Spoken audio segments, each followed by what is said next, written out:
Hi everyone, welcome to Suman TV. ప్రస్తుత సమాజంలో అందరూ బాధపడుతున్న సమస్య బీపీ, షుగర్. చిన్న వయసు నుంచి పెద్ద వయసు వారి వరకు అందరూ కూడా షుగర్, బీపీ వంటి సమస్యలతో బాధపడుతున్నారు. మరి ఇలాంటి వ్యాధులు ఎందుకు వస్తాయి? దీన్ని నియంత్రించాలంటే ఎలాంటి లైఫ్ స్టైల్ ఉండాలి? ఇలాంటి విషయాలను ప్రస్తుతం మనతో పంచుకోవడానికి డిజిటల్ మీడియాలో ట్రెండింగ్లో ఉన్న డాక్టర్ విక్రాంత్ సింగ్ ప్రస్తుతం మనతో ఉన్నారు. ఆయనను అడిగి ఆయన మాటల్లో తెలుసుకుందాం. సార్ నమస్తే. నమస్తే సార్ చెప్పండి డాక్టర్ గారు, అంటే షుగర్ వ్యాధి అనేది తీపి వస్తువులు ఎక్కువ తినడం వల్లనే వస్తుందని చాలామంది అనుకుంటారు. ఇందులో నిజం ఎంత? సార్ ఫస్ట్ అయితే thank you very much for having me with you. Secondly, నేను చెప్పే మాటలన్నీ కూడా these are not medical advises. So నాకు తెలిసిన విషయాలు నేను మీతో పంచుకోవడం జరుగుతుంది. ఓకే. సో షుగర్, సో చాలాసార్లు మనం చూస్తాం, ఇప్పుడు చాలామందికి షుగర్ అనేది వెరీ కామన్. ఒకప్పుడు 50-60 ఏళ్ళకి వచ్చే వ్యాధి ఇప్పుడు 20-30కే వచ్చేస్తుంది. సో దానికి ముఖ్య కారణం మన జీవన విధానం. So the way of life style అంటారు. ఓకే. సో లైఫ్ స్టైల్ ప్రాబ్లమే ఈ షుగర్. సో అది ఫ్రీక్వెంట్గా చాలా చూస్తున్నాము. సో దానివల్ల చాలా వేరే ప్రాబ్లమ్స్ కూడా వస్తాయి, కాంప్లికేషన్స్ వస్తున్నాయి. అంటే ఇప్పుడు తీపి వస్తువులు ఎక్కువ తీసుకోవడం వల్లనే వస్తుందనేది ఒక అపోహనేనా అది? సో తీపి వస్తువులు అంటే ఎక్కువ కార్బోహైడ్రేట్స్ తీసుకుంటాయి. సో మనం డే మొత్తంలో ఫ్రీక్వెంట్గా ఎక్కువ సార్లు ఎక్కువ మోతాదులో కార్బోహైడ్రేట్స్ అంటే కేవలం తీపి వస్తువే కాదు. ఓకే. రైస్ కార్బోహైడ్రేటే, లేదంటే వీట్ కూడా కార్బోహైడ్రేటే. అంటే కార్బోహైడ్రేట్ సంబంధించినవి పిండి పదార్థాలు అంటారు చూడండి, అవి ఎంత ఎక్కువ సార్లు తీసుకుంటే డయాబెటీస్ వచ్చే అవకాశాలు అంత ఎక్కువ. ఓకే. అంటే బరువు ఎక్కువ ఉన్న వారికే వస్తుందా సార్? అంటే వయసుతో సంబంధం ఉంటుందా షుగర్ వ్యాధి రావడానికి? షుగర్ అనేది ఒక మెటబాలిక్ ప్రాబ్లమ్ సార్ అది. సో షుగర్ కానివ్వండి, బీపీ కానివ్వండి, ఇవి మెటబాలిక్ డిజార్డర్స్ ఇవి. సో బరువు ఎక్కువ ఉన్న వాళ్ళకి డెఫినెట్లీ ఎక్కువ వచ్చే అవకాశం ఉంటుంది, కానీ బక్కగా ఉన్న కూడా వాళ్ళకు కూడా షుగర్ వచ్చే అవకాశం ఉంది. ఓకే. సో కేవలం బరువు ఉంటేనే వస్తేనే అది లేదు. సో బక్కగా ఉన్న వాళ్ళకి కూడా వస్తుంది, అండ్ చిన్న ఏజ్లో చాలా కామన్గా వస్తుంది ఇప్పుడు ఈ మధ్య కాలంలో. ఓకే. లైఫ్ స్టైల్, ఇప్పుడు మనం జీవన విధానం అంటే చూడండి, తినే వస్తువులు కానివ్వండి, ఎక్కువ కార్బోహైడ్రేట్స్ తీసుకుంటున్నాం మనం. మార్నింగ్ స్టార్ట్ అయితే నైట్ వరకు మల్టిపుల్ టైమ్స్ తీసుకుంటున్నాం. ఇప్పుడు మనం స్కూల్లో కూడా చూసుకుంటే మనకు పిల్లలకి బ్రేక్ఫాస్ట్ ఉంటుంది, లంచ్కి ముందు ఒక స్నాక్ ఉంటుంది, లంచ్ ఉంటుంది, లంచ్ తర్వాత ఒక స్నాక్ ఉంటుంది, మళ్ళీ ఇంటికి వస్తారు వాళ్ళు, ఇంటికి వచ్చిన తర్వాత ఒక స్నాక్ ఇస్తాం మనం, రాత్రి డిన్నర్ ఉంటుంది, మధ్యలో మల్టిపుల్ టైప్స్ జంక్ తీసుకుంటాం. సో ఈ మల్టిపుల్ టైమ్స్ కార్బోహైడ్రేట్స్ ఎక్కువ మోతాదులో, సో కొంచెం కూడా కంట్రోల్ లేకుండా తినడం వల్ల వస్తుంది. అంటే ప్రాక్టికల్గా డాక్టర్ గారు, మీ దగ్గరకు వచ్చే పేషెంట్స్లో ఏజ్ గ్రూప్ వాళ్ళు ఎక్కువ ఉంటున్నారు, అంటే అసలు సమస్య ఎక్కడ స్టార్ట్ అవుతుంది? సార్ నా దృష్టిలో సమస్య చిన్నప్పుడే స్టార్ట్ అవుతుంది, పుట్టుకతోనే. మనం ఫస్ట్ పిల్లలకి పుట్టగానే ఫోన్లు ఇస్తున్నాం, మొబైల్ ఫోన్ చేతికి ఇచ్చేసి వాడు తినట్లేదని ఫోన్ ఇచ్చేస్తున్నాం. సో ఆ ఫోన్ చూస్తూ వాడు ఎంత తింటున్నా అనేది వాళ్ళకి అర్థమవుతలేదు పిల్లలకి. ఓకే. అండ్ ఇచ్చే పదార్థాలు కూడా ఏమున్నాయండి, ఇన్స్టెంట్ నూడిల్స్ తినిపిస్తున్నాం, చాక్లెట్స్, బిస్కెట్స్, ఐస్ క్రీమ్స్. ఇదేదో మనం ప్రేమ అనుకుంటాం, ఇది నా దృష్టిలో ప్రేమ కాదు, పగ. మనకు పిల్లలంటే పగ ఉంటేనే మనం ఇట్లా చేస్తాం. ఓకే. సో మన శత్రువుకే మనం ఇట్లా తినిపిస్తాం, కానీ ప్రేమ ఉంటే మనం ఇవన్నీ పెట్టాం సార్ యాక్చువల్లీ. ఓకే. సో ఇలా చిన్నప్పుడు స్టార్ట్ అయిన లైఫ్ స్టైల్ పెరుగుతూ ఇప్పుడు మీరు స్కూల్లో చూడండి, చాలా ఊబకాయం లావైపోయిన పిల్లలు. సో పెరుగుతూ 20 years రాగానే బీపీ, షుగర్ వస్తుంది, 30-40 రాగానే heart stroke, brain strokes, cancers అవుతుంది. సో ఇది ఎక్కడ స్టార్ట్ అవుతుందంటే చిన్నప్పుడే స్టార్ట్ అవుతుంది, కానీ ఇదంతా ప్రాసెస్ అయ్యాయి 20-30కి బీపీ, షుగర్, 30-40కి స్ట్రోక్స్. అట్లా అంటే యూత్కి మెయిన్ కారణము ఈ స్ట్రెస్ వల్ల, జంక్ ఫుడ్స్ ఇవే కారణం అంటారు? స్ట్రెస్ డెఫినెట్లీ ఉంటుంది sir. Stress is one of the major causes. కానీ ఇప్పుడు లైఫ్లో మనం కొన్ని అవాయిడ్ చేయొచ్చు, కొన్ని అవాయిడ్ చేయలేము సార్. ఇప్పుడు ఒక సాఫ్ట్వేర్ ఎంప్లాయీ ఉన్నాడు ఫర్ ఎగ్జాంపుల్, ఆయన పని చేయక తప్పదు. ఇప్పుడు మనలాంటి మధ్యతరగతి వాళ్ళు ఉన్నారు, మనం పని చేయక తప్పదు. మనకు అప్పులు ఉంటాయి, ఈఎంఐస్ ఉంటాయి, ఫ్యామిలీ గొడవలు ఉంటాయి, వైఫ్తో ప్రాబ్లం ఉంటాయి. స్ట్రెస్ని మనం తీసేయలేము, అది అన్అవాయిడబుల్. ఓకే. దాన్ని కూడా మెడిటేషన్ ద్వారా, ఇట్లా యోగాసనాల ద్వారా ఏమైనా చేయొచ్చు, కానీ అవాయిడబుల్ ఏముంది? నోరు, మనం ఏం తింటున్నాం ఒకటి, అండ్ ఈవెన్ మెదడులో కూడా ఏం సెండ్ చేస్తున్నాం అది కూడా. సో మెదడులో మనం మెయిన్లీ వెళ్ళేది ఫోన్ ద్వారా. సో ఏం చూస్తున్నాం, మన మెదడుకి ఏం తిండి పెడుతున్నాం ఇంపార్టెంట్, మన నోటి ద్వారా పొట్టకి ఏం తిండి పెడుతున్నాం అది ఇంపార్టెంట్. సో ఇవి రెండు మంచిగా ఉంటే మనం చాలా రోగాలు అవాయిడ్ చేసుకోవచ్చు. ఓకే సార్, ఈ షుగర్ విషయంలో చూసుకున్నట్టయితే చాలామంది ఇన్సులిన్ వాడతారు, కొంతమంది ట్యాబ్లెట్స్ వాడతారు. అంటే ఇన్సులిన్ అంటే చాలామంది భయపడుతూ ఉంటారు. అసలు ఇన్సులిన్ ఒక్కసారి వాడడం మొదలు పెడితే అంటే లైఫ్ టైం వాడాల్సి ఉంటుందా? సార్ యాక్చువల్లీ ఒక కాన్సెప్ట్ ఉంది సార్, దాన్ని కీటోజెనిక్ డైట్ అంటారు. ఓకే. ఒక తినే పద్ధతి. కీటోజెనిక్ డైట్లో ఏం చేస్తామంటే మనం కార్బోహైడ్రేట్స్ అవాయిడ్ చేస్తాం, తక్కువ చేస్తాం, మినిమైజ్ చేస్తాం, కొందరికి అవాయిడ్ కూడా చేస్తారు. So high fat, moderate protein, minimal carbohydrates ఇచ్చి కీటోజెనిక్ డైట్ చేస్తాం, కీటోసిస్లోకి తీసుకెళ్తాం. ఓకే. ఎప్పుడైతే మనం కీటోసిస్లోకి తీసుకెళ్తామో ఇన్సులిన్ రెసిస్టెన్స్ అనేది తగ్గుతుంది. ఓకే. సో జనరలీ ఇన్సులిన్ రిపీటెడ్గా ఇన్సులిన్ సిక్రీట్ అవ్వడం వల్లనే ఇన్సులిన్ రెసిస్టెన్స్ వస్తుంది. ఇన్సులిన్ రెసిస్టెన్స్ వల్లనే మనం ఇన్సులిన్ వరకు వెళ్తాం. ఓకే. సో ఇన్సులిన్ రెసిస్టెన్స్ తగ్గించినాం అనుకోండి, మనం ఇన్సులిన్ నుంచి ట్యాబ్లెట్కి వచ్చే అవకాశం ఉంది. కొందరు ఎర్లీ స్టేజెస్లో ట్యాబ్లెట్ బంద్ అయ్యే అవకాశాలు కూడా ఉన్నాయి. సో తగ్గాలంటే ఏం చేయాలి, మనం ఇన్సులిన్ రెసిస్టెన్స్ తగ్గియాలి. ఓకే. సో ఇన్సులిన్ రెసిస్టెన్స్ తగ్గించడానికే కీటోజెనిక్ డైట్ అని, మోడిఫైడ్ అట్కిన్స్ డైట్ అని, ఎంసిటీ డైట్స్ అని ఉన్నాయి. These are all well documented. వీటికి కొన్ని సైంటిఫిక్ పేపర్స్ ఉన్నాయి, ర్యాండమైజ్ కంట్రోల్ ట్రయల్స్ కూడా ఉన్నాయి. అంటే ఇన్సులిన్ వాడిన వాళ్ళు మళ్ళీ ట్యాబ్లెట్స్ కూడా మారొచ్చు? యా, అంటే సార్ అది వారి మీద డిపెండ్ అవుతుంది. ఓకే. వాళ్ళ లైఫ్ స్టైల్ మోడిఫై చేస్తే.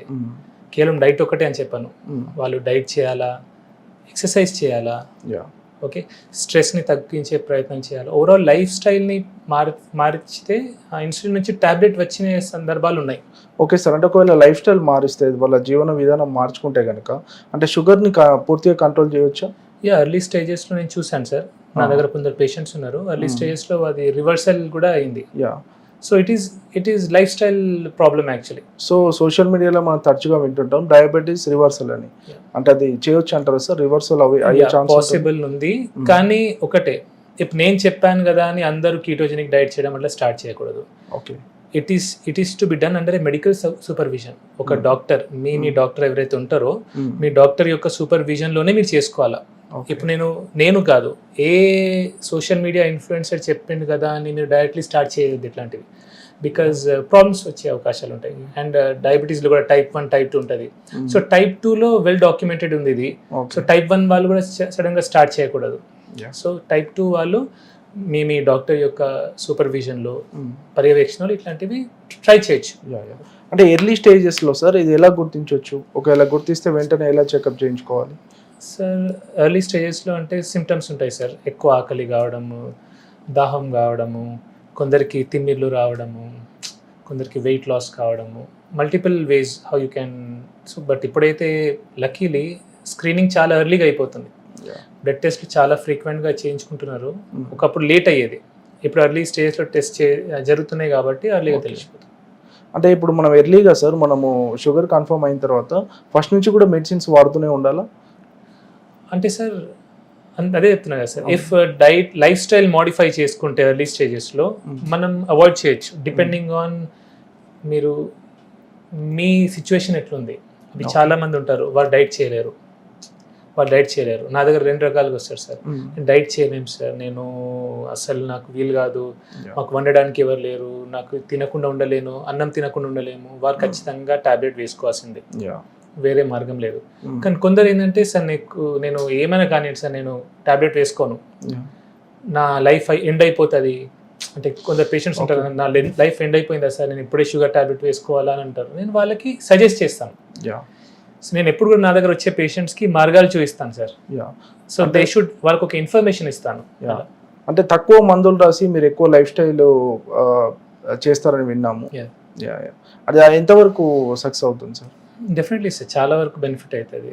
ఎందుకంటే సార్ ఇప్పుడు ఏదైతే రూట్ కాజ్, మూలం అనేది మనకు తెలిస్తే ఓకే, మనం 10 మందులు రాయాల్సిన అవసరం లేదు. అలానే నేను మందులు రాయనని కాదు, మందులు రాస్తాను, ఏవైతే చాలా ముఖ్యం ఉంటాయో అవి రాస్తాను.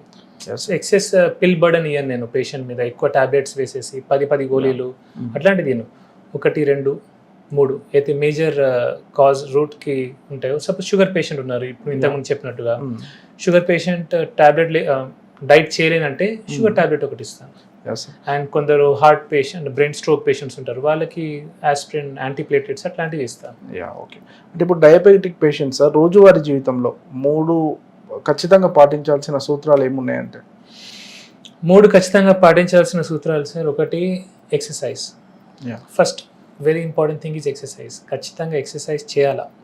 ఎక్సర్సైజ్ చేస్తే మనకు ఆక్సిడేటివ్ స్ట్రెస్ తగ్గుతుంది బాడీ మీద అండ్ మైటోకాండ్రియల్ హెల్త్ ఇంప్రూవ్ అవుతుంది. ప్రతి సెల్ లోపల మైటోకాండ్రియా అని ఒకటి ఆర్గనెల్ ఉంటుంది. ఇప్పుడు మనకు జనరేటర్ ఎలాగో ఈ ఆఫీస్కి అలాగా సెల్ లోపల ఒక మైటోకాండ్రియా అని ఆర్గనెల్ ఉంటుంది. దాని హెల్త్ బాగుండాలంటే మనం ఖచ్చితంగా ఎక్సర్సైజ్ చేయాలి. ఓకే, సో ఎక్సర్సైజ్ చేయాలి ఒకటి. సెకండ్లీ డైట్ మీద మనం కాన్సన్ట్రేట్ చేయాలా. ఎక్కువ కార్బోహైడ్రేట్స్ తీసుకోకుండా మినిమల్ పెట్టుకోవాలా. ఓకే, అండ్ దాంట్లో కూడా ప్రాసెస్డ్ ఫుడ్స్ లాంటివి అలాంటివి తీసుకోకపోతేనే మంచిది. ఓకే, ప్రాసెస్డ్ ఫుడ్స్ అంటే ఇన్స్టెంట్ నూడిల్స్ కానివ్వండి, బిస్కెట్స్, హోల్ ఫుడ్స్ తీసుకోవాలి. హోల్ ఫుడ్స్ తీసుకుంటే మంచిది. అండ్ ఆఖరికి వీలైనంత వరకు స్ట్రెస్ తగ్గించుకోవాలి. సో మెంటల్ స్ట్రెస్ అనేది ఉండదు సార్, బికాస్ స్ట్రెస్తో కూడా షుగర్ అనేది కంట్రోల్ ఉండదు. ఈ మధ్య సార్ కొంతమంది సెలబ్రిటీలను చూసుకుంటే లావు తగ్గడానికి అంటే షుగర్స్కి ఇవ్వాల్సిన ఇంజెక్షన్స్ కూడా వాడుతున్నారు. దానివల్ల ఇమీడియట్గా కూడా లావు తగ్గుతున్నారు. అంటే ఇది కరెక్టే అంటారా సార్? ఇది నా పర్సనల్ అడ్వైస్, పర్సనల్ ఒపీనియన్. నాకు ఇట్లాంటివి పెద్ద నచ్చదు సార్. ఓకే, ఎందుకంటే ఒక ఓజెంపిక్ అంటారు అలాంటివి, దాని లాంగ్ రన్ సైడ్ ఎఫెక్ట్స్ ఏమున్నాయో మనకు తెలియదు. సో నిజంగా సెలబ్రిటీస్ అవి తీసుకున్నారా మనకు తెలియదు. ఓకే, చాలా మంది తీసుకున్నాను అంటారు కానీ తీసుకోరు. వాళ్ళ ప్రమోషన్ కోసం వాళ్ళకి డబ్బులు వస్తాయి. సో జస్ట్ ఫర్ మనీ కొందరు చేయొచ్చు, అట్లా తెలియదు. I'm just saying. సో అలాంటప్పుడు మనం గుడ్డిగా వాటిని చేయకపోతేనే. అంటే ఇలాంటి ఓజెమిక్ ఇంజెక్షన్స్ అంటే షుగర్ పేషెంట్స్ వాడొచ్చు? నేనైతే ఇలాంటి ఇంజెక్షన్ సజెస్ట్ చేయండి సార్. మై పర్సనల్ ఒపీనియన్ ఇది, బికాజ్ నేను అంత స్పెషలిస్ట్ని కాదు ఆ ఫీల్డ్కి సంబంధించి. నేనైతే నా పేషెంట్స్కి కొందరు అడిగారు, నేను I said it is not మంచిది కాదని చెప్పాను సార్, నా ఒపీనియన్లో. అంటే మీరు చూసుకుంటే సార్, టీలో షుగర్ వాడడం, దీనివల్ల షుగర్ అంటే టీలో షుగర్ వేసుకోకపోతే షుగర్ కొంత కంట్రోల్లో ఉంటుందని, ఇవన్నీ నిజమేనా సార్? నిజమే సార్, ఎందుకంటే మనం ఇండియన్స్ యావరేజ్గా మీరు ఎన్ని టీలు తాగుతారు సార్ రోజు? 3 times ఆల్మోస్ట్. 3 times తాగుతారు. 3 times మీరు షుగర్ వేసుకొని తాగుతారు. సపోజ్ 3 times మీరు షుగర్ వేసుకున్నప్పుడు అలా షుగర్ గ్లూకోజ్ స్పైక్ వస్తుంది, ఇన్సులిన్ స్పైక్ వస్తుంది, దానివల్ల ఇన్సులిన్ రెసిస్టెన్స్ వస్తుంది. అదే షుగర్కి దారి తీస్తుంది. సో మీరు 3 పూటలు టీ తాగి దానిలో షుగర్ తీసేయండి. సో 3 times మీరు గ్లూకోజ్ స్పైక్ని అవాయిడ్ చేస్తున్నారు. సో ప్రాబ్లం ఏంటంటే మనం ఎప్పుడైతే టీలో చక్కెర ఇస్తామో సడన్ గ్లూకోజ్ స్పైక్ వచ్చి సడన్ ఫాల్ అవుతుంది. ఓకే, సో అది చాలా డేంజరస్. సో అందుకే ఇన్సులిన్ రెసిస్టెన్స్ వస్తుంది. సో అవాయిడ్ చేస్తే మంచిది. ఇప్పుడు వైట్ రైస్ కూడా పూర్తిగా మానేయాల్సి ఉంటుంది సార్ షుగర్ వచ్చిన వాళ్ళు? సార్ వైట్ రైస్ ఇప్పుడు మనం సౌత్ ఇండియన్ సార్, తెలంగాణ వాళ్ళం, ఆంధ్ర వాళ్ళము, వైట్ రైస్ మనం అలవాటైంది మనకు, కొద్దిగా తీసుకోవాలా. ఓకే, నేనైతే వైట్ రైస్ని బ్రౌన్ రైస్ మీద ప్రిఫర్ చేస్తాను నేను పర్సనల్లీ. ఇది ఎందుకంటే బ్రౌన్ రైస్లో ఫైటేట్స్ ఉంటాయి, ఫైటిక్ యాసిడ్ ఉంటుంది, అండ్ ఆర్సెనిక్ ఆర్సెనిక్ లెవెల్స్ కూడా కొంచెం ఎక్కువ ఉంటాయి బ్రౌన్ రైస్లో. సో నా దృష్టిలో వైట్ రైసే బెటర్, కానీ తక్కువ తినాలా. అండ్ కొంచెం నెయ్యి వేసుకుంటే ఏమవుతుందంటే దాన్ని గ్లూకోజ్ సడన్ స్పైక్ రాదు, స్లో ఉంటుంది. అంటే డయాబెటీస్ పేషెంట్స్ బ్రేక్ఫాస్ట్ విషయంలో కానీ, లంచ్ విషయంలో కానీ, డిన్నర్ విషయంలో కానీ ఎలాంటి ఆహార నియమాలు పాటించాలంటారు? అంటే ఖచ్చితంగా ఇలాంటి ప్రోటీన్ కానీ ఇది వాడాలి? డెఫినెట్లీ సార్, ప్రోటీన్ ప్రతి మీల్లో ప్రోటీన్ ఉండాలి సార్. అది డయాబెటిక్ కానివ్వండి, హైపర్టెన్సివ్ కానివ్వండి, లేదంటే నార్మల్ హ్యూమన్ బీయింగ్స్ కూడా, నార్మల్ వ్యక్తులను కూడా, మనమందరం కూడా ప్రతి మీల్లో ప్రోటీన్ ఖచ్చితంగా ఉండాలి. అన్ఫార్చునేట్లీ మనం ఇండియన్స్ సఫిషియంట్ ప్రోటీన్ తీసుకోవట్లేదు. కార్బోహైడ్రేట్ ఓవర్లోడ్ ఉంది, వెరీ లెస్ ప్రోటీన్ ఉంది. ఓకే, సో ఈ మెటబాలిక్ డిజార్డర్స్ అని దానివల్లనే బీపీ, షుగర్ రావడానికి మెయిన్ కారణం అదే. సో నేను నా పేషెంట్కి అడ్వైస్ చేస్తాను ఏంటంటే ప్రతి మీల్లో ప్రోటీన్ ఉంచుకోండి. సపోజ్ వెజిటేరియన్స్ ఉంటే వాళ్ళు పప్పులు తినొచ్చు, డ్రై ఫ్రూట్స్ తినొచ్చు, ఇలాంటివి తినొచ్చు, అండ్ ఫైబర్ కూడా తీసుకోవాలి వాళ్ళు. అండ్ నాన్ వెజిటేరియన్స్ ఉంటే ఎగ్స్ కానివ్వండి, మటన్, చికెన్, ఫిష్ అన్ని ప్రతి మీల్లో కొద్దిగా తీసుకుంటే ఏంటంటే హెల్తీగా ఉంటాం మనం. సార్, షుగర్ని మామూలుగా సైలెంట్ కిల్లర్ అంటారు కదా, అంటే తెలియకుండానే బాడీలో ఆర్గాన్స్ చాలా నష్టపడతాం. అంటే మెయిన్గా ఎలాంటి ఆర్గాన్స్ మీద ఎఫెక్ట్ పడుతూ ఉంటాయి సార్? షుగర్ వల్ల డయాబెటిక్ నెఫ్రోపతి, కిడ్నీ పాడవుతుంది, డయాబెటిక్ రెటానోపతి, కళ్ళు పాడవుతాయి, డయాబెటిక్ న్యూరోపతి, నరాలు పాడవుతాయి, డయాబెటిక్ కార్డియోమయోపతి, గుండె పాడవుతాయి. ఇవన్నీ కావడానికి కారణం ఏంటంటే మన బ్లడ్ లోపల only 4 to 5 grams of sugar ఉండాలి sir at any point of time. So మనకు ప్రతిసారి ఇన్సులిన్ ఎందుకు రిలీజ్ అవుతుంది ప్యాంక్రియాస్ నుంచి అంటే బ్లడ్ లోపల 4 to 5 grams కంటే ఎక్కువ షుగర్ ఉంటే అది చాలా డేంజరస్. అదేం చేస్తుంది అంటే ఈ రక్త నరాలని డ్యామేజ్ చేస్తాయి, ఇన్ఫ్లమేషన్ అంటారు. సో ఇన్ఫ్లమేషన్ వల్ల ఏమైతే ఎండ్ ఆర్గన్ డిసీజ్ వస్తాయి. ఓకే. సపోజ్ కిడ్నీకి సప్లై చేసే బ్లడ్ వెజల్లో ఏదైనా ఇన్ఫ్లమేషన్ వస్తే కిడ్నీ పాడవుతుంది. బ్రెయిన్కి సప్లై చేసే బ్లడ్ వెజల్లో రక్త నరం లోపల ఇన్ఫ్లమేషన్ వస్తే బ్రెయిన్ స్ట్రోక్ వస్తుంది. ఓకే. గుండె దానికైతే హార్ట్ స్ట్రోక్ వస్తుంది. సో ఇన్ఫ్లమేషన్ తగ్గాలంటే మనం తక్కువ క్వాంటిటీలో కార్బోహైడ్రేట్స్ తీసుకోవాలి. Okay sir. ఇప్పుడు డయాబెటీస్ ఉన్న వాళ్ళు sir correct life style follow అయ్యి మళ్ళీ రివర్స్ డయాబెటీస్ అయిన సిచ్యువేషన్లో మళ్ళీ మందులు వాడాల్సిన అవసరం ఉండదు ఇక వాళ్ళకి? డయాబెటీస్ రివర్సల్ ఉంటే అవసరం ఏముంటుంది సార్? అంటే మళ్ళీ వచ్చే ఆస్కారం అట్లా ఏముండదు? వాళ్ళ లైఫ్ స్టైల్ మేనేజ్ చేయాలా సార్? ఇప్పుడు సింపుల్ సార్, ఇప్పుడు మనకు తలనొప్పి వచ్చింది, తలనొప్పి గోలేసుకున్నాము. ఓకే, కాలు నొప్పి వచ్చింది, కాలు నొప్పి గోలేసుకున్నాం. మనం తలనొప్పి లేనప్పుడు తలనొప్పి గోలేసుకోం కదా. సో షుగర్ కూడా అలాంటి నొప్పి. కానీ మనం తలనొప్పికి సంబంధించిన పనులన్నీ చేసి సపోజ్ ఎక్కువ ఆల్కహాల్ తీసుకున్నాం అనుకోండి, హ్యాంగ్ ఓవర్ వస్తుంది. హ్యాంగ్ ఓవర్ వచ్చినాక ఏం చేస్తాం? గోలేసుకుంటాం. మీరు ఆల్కహాల్ తాగలేదు అనుకోండి, మీకు హ్యాంగ్ ఓవర్ రాదు, మీరు పెయిన్ కిల్లర్ వేసుకోవాల్సిన అవసరం లేదు. షుగర్ కూడా ఆల్మోస్ట్ అంతే, అంటే ఎగ్జాక్ట్లీ అంతా అనట్లేదు, బట్ యూ కెన్ సీ. మీరు సపోజ్ ఎక్కువ కార్బోహైడ్రేట్స్ తీసుకున్నారనుకోండి, దాంతో మీకు డ్యామేజ్ అవుతుంది, షుగర్ లెవెల్స్ పెరుగుతాయి. సో తక్కువ తినాలా. ఓకే. ప్రతి మీల్లో ప్రోటీన్ తీసుకొని, ఫైబర్ కంటెంట్ తీసుకొని, తక్కువ కార్బోహైడ్రేట్స్ తీసుకుంటే షుగర్ స్పైక్ రాదు, కాబట్టి షుగర్ గోళీలు అవసరం లేదు. సార్ జెనెటిక్స్ ప్రభావం ఎలా ఉంటుంది సార్? అంటే వంశపారంపర్యంగా వచ్చే అవకాశాలు ఉంటాయి? డెఫినెట్లీ ఉంటాయి సార్. మోస్ట్లీ టైప్ 1 డయాబెటీస్లో ఎక్కువ ఉంటుంది, టైప్ 2లో తక్కువ, బట్ టైప్ 2లో కూడా ఉండొచ్చు. అంటే డయాబెటీస్ వస్తే ఈ 3 కంపల్సరీగా మానేయాలి అంటే ఏ 3 చెప్తారు? డయాబెటీస్ వస్తే ఈ 3 మానేయాలంటే ఫస్ట్ రిఫైన్డ్ ఫుడ్ ప్రొడక్ట్స్ మానేయాలంటే సార్. రిఫైన్డ్ షుగర్స్, బయట మనం refined chips, biscuits, chocolates, cool drinks, refined foods avoid చేస్తే మంచిది. Alcohol in any quantities poison, toxic. So alcohol తాగకపోతే, ఆల్కహాల్ అంటే బ్రాండీ, విస్కీ, రమ్ము, కళ్ళు, బియర్ అన్నీ కూడా. చాలా మంది బియర్ని ఆల్కహాల్ అనుకోరు, కళ్ళు ఆల్కహాల్ కాదు, అది కూడా alcohol. So any form of alcohol తీసుకోకపోతే మంచిది. And anything that causes inflammation sir, inflammation cause చేసే ఏ వస్తువు అయినా సరే అది తీసుకోకపోతేనే మంచిది. షుగర్ ఉన్న వాళ్ళకి ఒక డౌట్ ఉంటుంది సార్, అన్ని రకాల ఫ్రూట్స్ తినొచ్చా షుగర్ ఉన్న వాళ్ళు? హై గ్లైసిమిక్ ఇండెక్స్ ఉన్న ఫ్రూట్స్ తీసుకోకపోతే మంచిది sir. Okay. High glycemic index దేనిలో ఉంటుంది? మ్యాంగోలో ఉంటుంది, రైప్ మ్యాంగోలో, రైప్ బనానాలో ఉంటుంది, రైప్ గ్రేప్స్లో ఉంటుంది. అవి తక్కువ తింటే better. Fruits which are better అంటే apple is better, papaya is better, guava, జామకాయ ఇస్ బెటర్. ఇంకోటి ఇక్కడ వెరీ ఇంపార్టెంట్, ఎందుకంటే ఇప్పుడు బెటర్ అన్నా కాబట్టి కిలోలు తినకూడదు అది కూడా. ఎందుకంటే అది కూడా ఎక్కువ తింటే అది కూడా గ్లూకోజ్ పెరుగుతుంది మళ్ళీ లిమిటెడ్గా. షుగర్ పేషెంట్స్ మీ దగ్గరకు వచ్చే పేషెంట్స్ కానీ వీడియో చూస్తున్న వాళ్ళకి షుగర్ గురించి ఏం చెప్పాలనుకుంటున్నాను?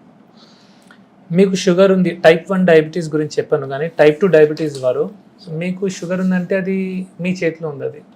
ఓకే. సో మీరు లైఫ్ స్టైల్ మంచిగా చేసుకొని, ప్రాపర్గా కార్బోహైడ్రేట్స్ తక్కువ చేసుకొని, ప్రోటీన్ కంటెంట్ పెంచుకొని, ఎక్సర్సైజ్, జిమ్, యంగ్ అయితే జిమ్ చేసి, జాగింగ్, వాకింగ్ లాంటివి చేసి, పెద్దవాళ్ళు అయితే యోగాసనాలు, వాకింగ్ లాంటివి చేసి లైఫ్ స్టైల్ని మోడిఫై చేసుకుంటే షుగర్ ఉండదు మీకు. Fine sir.